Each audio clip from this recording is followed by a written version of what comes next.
चीन की बांध वाली साजिश को डिकोड करेंगे। चीन के दिमाग में भारत के खिलाफ साजिश यानी खिचड़ी हमेशा पकती है। अब चीन दुनिया के सबसे बड़ा जो डैम है वो ब्रह्मपुत्र नदी पर भारतीय सीमा के करीब तिब्बत में बनाने जा रहा है। इसी डैम के लिए चीन की जिनपिंग सरकार ने प्रोजेक्ट को मंजूरी दी। यह डैम इतना विशालकाय होगा कि इसे गृह का सबसे बड़ा प्रोजेक्ट बताया जा रहा है, यानी पूरी धरती का सबसे बड़ा प्रोजेक्ट। दरअसल चीन तिब्बत की सबसे लंबी नदी यारलुंग नदी पर बांध बनाने जा रहा है। इसी नदी को भारत में ब्रह्मपुत्र कहा जाता है।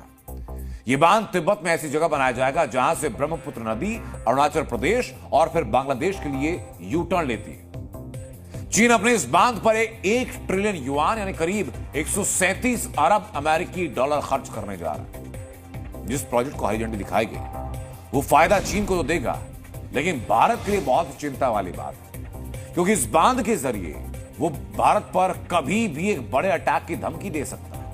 यह अटैक की धमकी क्यों दी जाएगी और कैसे दी जाएगी उसको मैं डिकोड करता हूं। चीन इस बांध का इस्तेमाल हाइड्रो पावर के लिए करेगा, लेकिन इस्तेमाल एक हथियार के रूप में भी किया जा सकता है। आप सोचिए जरा, भारत की ठीक सीमा पर एक विशालकाय बांध जो कि धरती का सबसे बड़ा बांध होगा। इस डैम से भारत की सीमा के आसपास की जगहों पर भारी मात्रा में पानी छोड़ सकता है जब मन चाहे, और वहां बाढ़ जैसे हालात पैदा कर सकता है।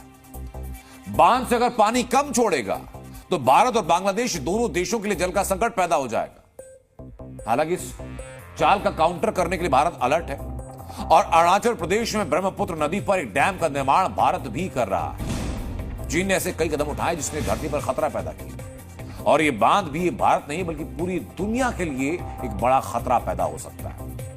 वो कैसे बताता हूं आपको। चीन का अब तक का सबसे बड़ा बांध थ्री गॉर्जेस है।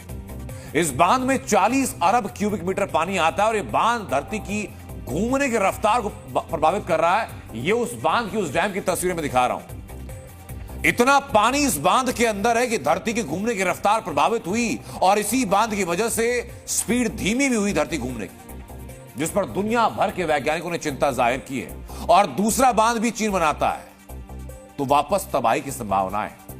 बावजूद इसके चीन सबसे बड़ा बांध बनाने का फैसला ले चुका है, बजट अलॉट हो चुका है, और इस मामले को लेकर के अब आगे चीजें बढ़नी शुरू हो चुकी।